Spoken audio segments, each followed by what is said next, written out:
Hello YouTube, back at once again with my film reviews, and last year, leading up to the 2015 Oscars, I reviewed every single film and I ranked and reviewed every single film that got nominated for Best Picture, and I decided I'll do the same thing this year leading up to the 2016 Oscars, so yeah, this year there's once again only 8 nominees this year. I find that a strange thing, mainly for the fact that there were certainly movies that were worth nominating this year. I have no idea why they didn't nominate any more than 8 this year, but whatever. So yeah, there are 8 in total. Also, though, I already reviewed 6 of these films as they came out this year, so I will not be re-reviewing them. I'll just repost them up and I'll just repost them back to my channel during this time. But anyway, so let's get started. So let's start off with what I thought was the worst of the Best Picture nominees this year, and that has to go for me to Bridge of Spies.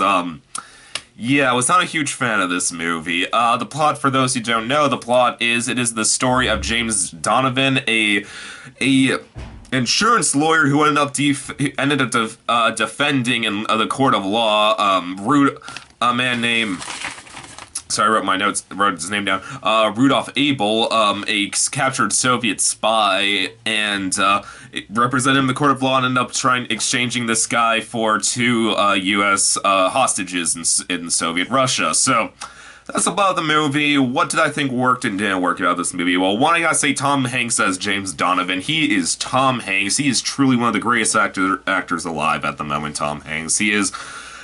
I have never seen him in a role I did not like him in. He is Tom freaking Hanks. He is so likable. He is so good at emoting. He is always gives it his all. He is Tom Hanks. I always love him.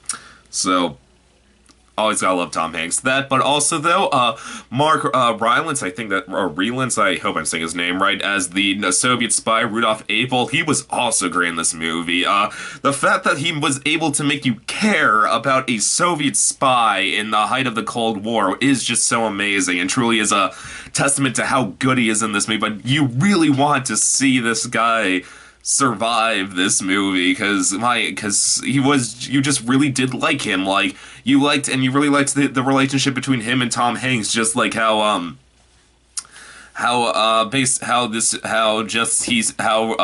just started, like, how he did respect Tom Hanks and, like, just did not, like, just, like, scoff at the fact that he was American. Like, no, he actually did grow to respect Tom Hanks and truly thanked him for everything he was doing, and you really liked this guy watching it from beginning to watching it from beginning to end, and you wanted to see him not be killed by him, executed by America. So there's that.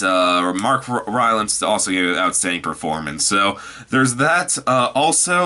This is honestly a very interesting story worth telling from the Cold War. Most people don't really know much from the Cold War besides the fact it happened and how it's basically just Russia and America staring at each other, so seeing who would fire their nukes first, and yeah, that's about it. So, always worth it anytime there's an interesting story from the Cold War worth telling. It's always good for it to be given attention, because this really was an interesting story. Just how, like, this one guy would be willing to represent, like, one of the most hated race type of people, like, in that time, the Soviet Russians, in court of law, even though, because he just believed all men, like, were deserved fair prosecution.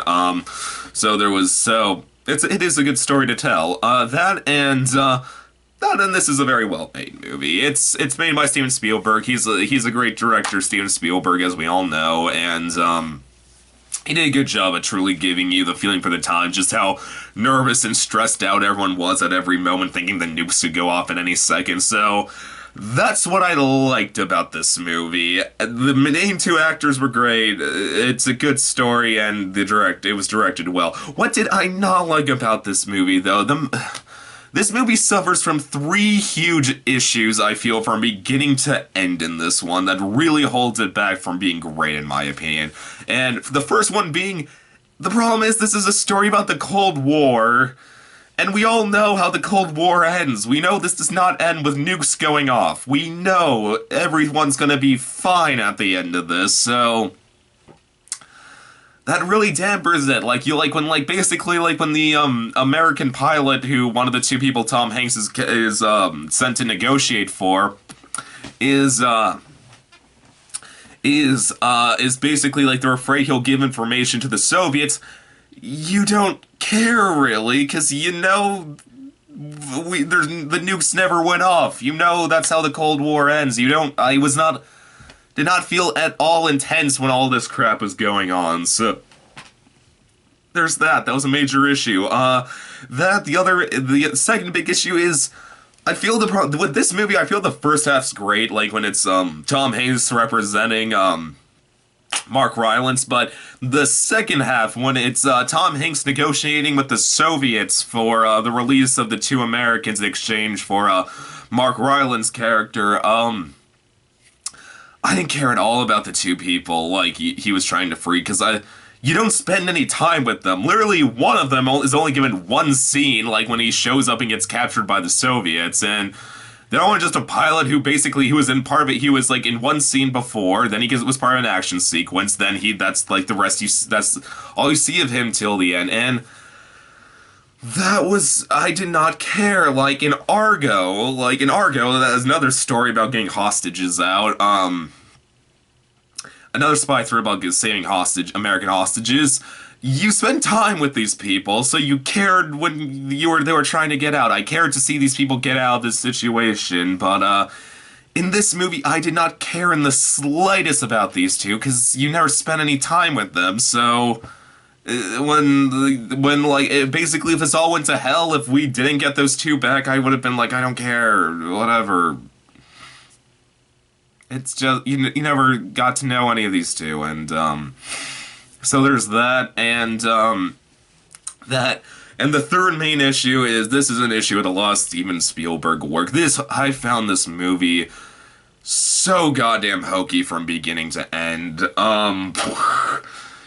I know this is the problem you fall into a lot with biopics, like, you know everything that happens in the biopic didn't probably a good part of it actually did not happen in real life, like, and the problem is then, so when you're making scenes in a biopic and you're trying to get emotional scenes out, you can very, very easily become very manipulative and hokey.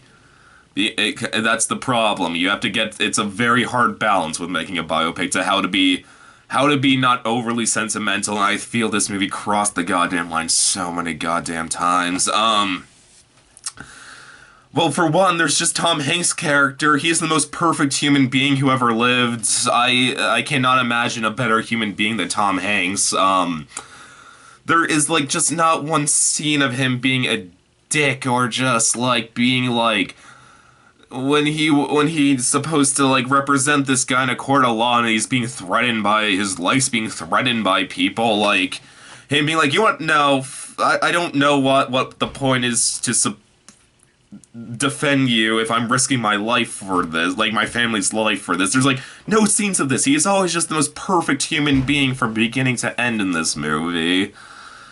So there's that, and there's just so many scenes of hokiness. Like there's like, oh my god, there's a scene on the train early on, in the movie, like when he's when like news is starting to first being released, how he's representing the Soviet spy in court of law, how and like you just see like all these people like on the train, just like that he's on going to work, and like just like reading the paper, seeing his face like on the front page, and looking up and seeing Tom Hanks there and just scowling at him, going like, you monster. I was like, oh my sweet Jesus Lord, that I can almost guarantee that did not actually happen. That there was a scene on oh my god, the scene where they finally go through the negotiations of trying to give trade the Soviet spy for the two Americans, how they're waiting for the second American to show up, and then just like the Soviets are just saying like, we want our Soviet spy back right now, and then like the Soviet spy is just like, no, I think I'll wait here, because I am an honorable spy and I love you, Tom Hanks. Like I was like, oh no, movie, no. But the biggest one, the scene that nearly had me ripping my goddamn hair out at the end was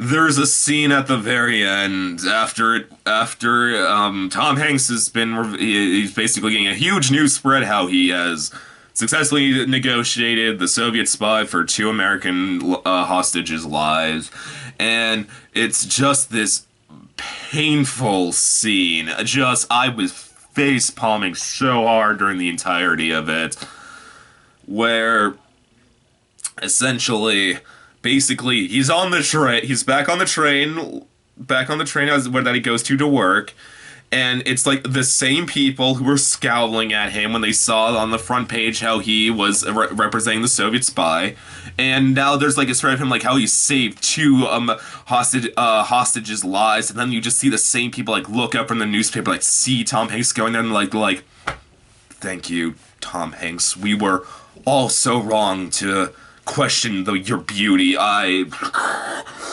And then it got even worse. It somehow even took it a step further from there, in which, earlier on in the movie, there's a scene when you see Tom Hanks riding a train past this Berlin Wall, and you see people trying to jump over the wall, get to the other side, and then they start getting gunned down by, guards there. That was actually a pretty effective scene, that one. But then like at the end of the movie, like when he's like riding the train, I'm just like, thank you, Tom Hanks. Like Tom Hanks then looks out the window and see these kids like running over and jumping this fence, like the people who are trying to jump the wall, and like Tom Hanks was like, my God, the difference. Like I can never look at people jumping over a fence the same way again. I nearly ripped my goddamn hair out when that happened.